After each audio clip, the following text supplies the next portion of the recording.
Hey there, car enthusiasts! Today, we're diving into the world of car maintenance, specifically focusing on cleaning your car wheels.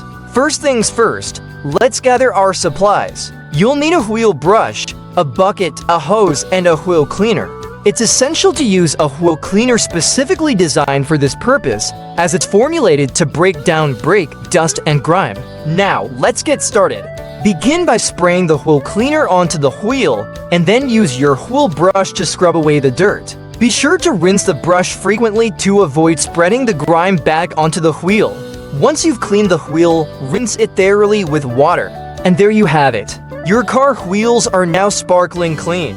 Remember, regular maintenance is key to keeping your car looking its best. Thank you for tuning in, and if you found this video helpful, please give it a thumbs up and subscribe to our channel for more car care tips. Until next time, happy driving!